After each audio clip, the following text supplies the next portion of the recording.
ठाकरे, ये वो वजनदार सरनेम है जिसने अरसे तक महाराष्ट्र की सियासत को अपने ही तरीके से प्रभावित किया है। लेकिन आपको यह जानकर हैरानी होगी कि बाल ठाकरे का ये सरनेम दरअसल ठाकरे नहीं बल्कि ठाकरे है। बाल ठाकरे के पिता का बचपन का नाम केशव सीताराम पनवेलकर था। वो ब्रिटिश उपन्यासकार और व्यंगकार विलियम ठाकरे के जबरदस्त फैन थे और उन्हीं से प्रभावित होकर उन्होंने अपना सरनेम ठाकरे कर लिया, जो हिंदी और मराठी में ठाकरे हो गया। केशव सीताराम ठाकरे ने ही 1966 में बतौर कार्टूनिस्ट और समाज सेवी बाल ठाकरे की बढ़ती लोकप्रियता और लोगों की अपेक्षाओं के बीच सुझाव दिया कि एक राजनीतिक पार्टी का गठन होना चाहिए और उन्होंने ही इसे नाम दिया शिवसेना।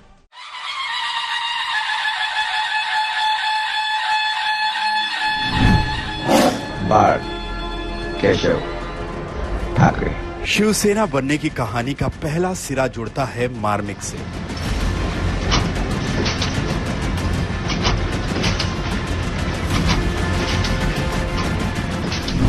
बाल ठाकरे के संपादन में निकलने वाली मराठी की साप्ताहिक कार्टून पत्रिका मार्मिक।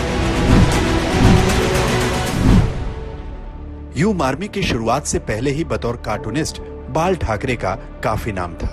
बाल ठाकरे ने अपने करियर की शुरुआत 20 वर्ष की उम्र में 1947 में फ्री प्रेस जर्नल से की थी। उस समय उनका वेतन 75 रुपए महीना था। शुरुआत से उनके तेवर अलग थे।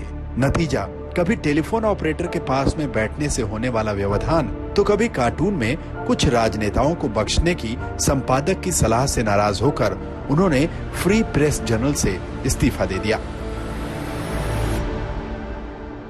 वो पहले ही बने थे, लेकिन बाद में उनके ख्याल में आया कि एस्टेब्लिशमेंट्स जो है उनमें कोई किसी के दोस्त रहते हैं, कोई किसी के क्या रहता है वैसे रहता है। तो उनके जो मैनेजर थे या उनके संपादक थे वो कहने लगे कि इस पर कार्टून मत बनाओ। वो क्या नाम, वो एक मीनू मसानी, उन पर मत बनाओ, एसके पाटिल पर मत बनाओ, फलाने पर मत बनाओ। तो फिर छोड़ दिया। एक प्रयोग के तौर पर कुछ साथियों के साथ न्यूज डे अखबार लॉन्च भी किया, जो जब बंद हुआ तो भाई श्रीकांत ठाकरे के साथ अगस्त 1963 में मार्मिक की शुरुआत हुई। ये दौर संयुक्त महाराष्ट्र मूवमेंट का था। मराठी बोलने वालों के लिए अलग राज्य की मांग तेजी से सिर उठा रही थी।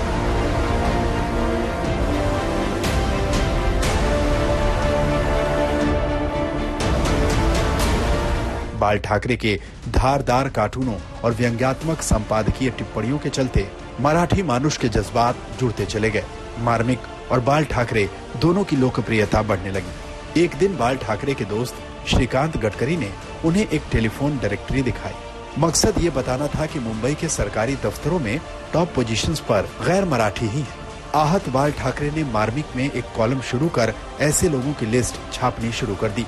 कॉलम का नाम रखा वाचा अड़ी बासा, यानी पढ़िए और बैठे रहिए। इस मुहिम का ऐसा असर हुआ कि लोग जगह जगह उन्हें अपने दफ्तरों की लिस्ट भेजने लगे। अब बाल ठाकरे ने कॉलम का नाम बदलकर रख दिया वाचा अड़ी उठा, यानी पढ़ो और उठो। महाराष्ट्र के मराठी भाषियों के रोजगार और उनके सम्मान के मुद्दे को बाल ठाकरे ने अपना एजेंडा बना लिया। आलम ये कि लोग शिकायतें लेकर मार्मिक के दफ्तर यानी 77A रानाडे रोड दादर पहुंचने लगे। 1964 में मार्मिक का सर्कुलेशन 20,000 था, जो 1965 में बढ़कर 40,000 हो गया। गैर मराठी भाषियों की लिस्ट छापने, धारदार कार्टून, तेवर युक्त संपादकीय और महाराष्ट्रियों के हक में आवाज उठाने की वजह से सैकड़ों लोग बाल ठाकरे से संगठन बनाने की गुजारिश करने लगे। बाहर वालों का मराठियों पर होने वाले अन्याय के खिलाफ शिवसेना जल्द ही सदस्यता अभियान शुरू करेगी। अधिक जानकारी के लिए मार्मिक का अगला अंक पढ़ें। संपादक श्री बाल ठाकरे। लोगों की मन की जो तार है वो छेड़ने में वो कितने काबिल है, सामने वाली भीड़ कितनी भी हो, उनके मन में क्या है वो बाला साहब 1 मिनट में जानते थे। वो 19 जून 1966 का दिन था। उस दिन सुबह 9:30 बजे बिना मुहूर्त के सिर्फ एक नारियल फोड़कर शिवसेना की स्थापना हुई थी। 18 लोग थे, जिसमें बाल ठाकरे के 2 भाई और पिता समेत 4 लोग ठाकरे परिवार के ही थे। 1 महीने बाद संगठन के कुछ सिद्धांत तय हुए। जिसके मुताबिक शिव सैनिक बनने के इच्छुक हर व्यक्ति को कुछ शपथ लेनी थी। मसलन मराठी लोगों को एक दूसरे की मदद करनी होगी और देखना होगा कि मराठी मानुष कैसे तरक्की की राह पर चले। महाराष्ट्रियन लोगों को अपनी प्रॉपर्टी बाहरी लोगों को नहीं बेचनी होगी और ऐसी घटना पता चलती है तो फौरन पास के शाखा को सूचित करना होगा। जहां तक संभव हो मराठी लोग मराठी दुकानदारों से ही सामान खरीदेंगे।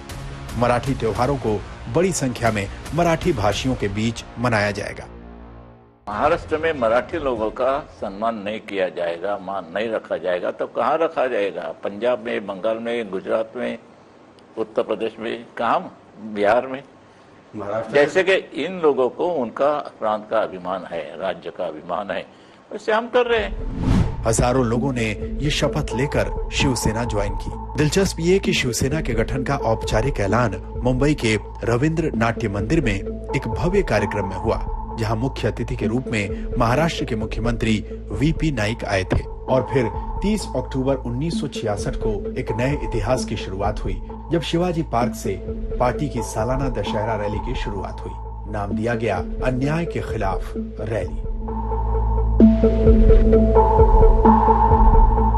I am fighting for justice. Nothing. That is not correct. That has not happened. It might have happened here and there, but don't blame the organization for that.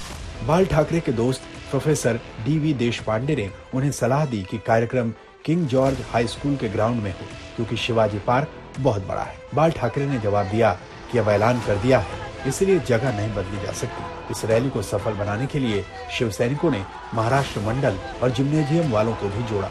30 अक्टूबर की शाम लोगों का हुजूम उमड़ने लगा। 2 लाख की क्षमता वाले मैदान में पैर रखने की जगह नहीं बची थी।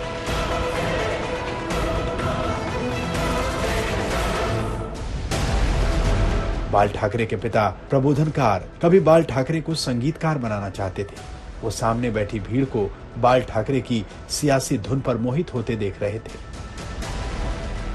बाल ठाकरे मार्मिक के दिनों से ही बाला साहेब हो चुके थे। बाला साहेब ठाकरे ने आखिरी वक्ता के रूप में दहाड़ते हुए कहा,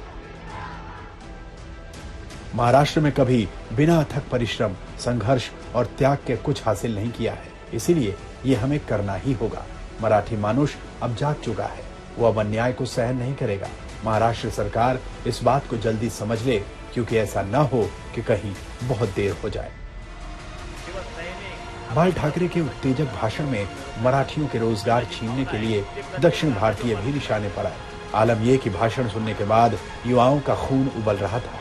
आलम ये कि दादर स्टेशन के पास दक्षिण भारतीयों का एक ठिकाना था, जहां कई बार गैर कानूनी धंधे भी होते थे। उसे शिव सैनिकों ने तहस नहस कर दिया। बाल ठाकरे की दहाड़ के साथ रातों रात महाराष्ट्र की राजनीति में एक नई ताकत का जन्म हो गया था, जिसका नारा था जय महाराष्ट्र। हो सके, let us see that this is my city, this is my Mumbai, and we will try our level best to keep it clean. That's all. Thank you very much. Jai Hind, Jai Maharashtra. माझ्या प्रत्येक शिवसैनिकाच्या हातामध्ये मला Sten gun द्यावीच लागेल। जिथून मिळेल तिथून मी घेईन, पण मात्र त्या शत्रूशी मुकाबला केल्याशिवाय स्वस्थ बसणार नाही। आज तक ब्यूरो।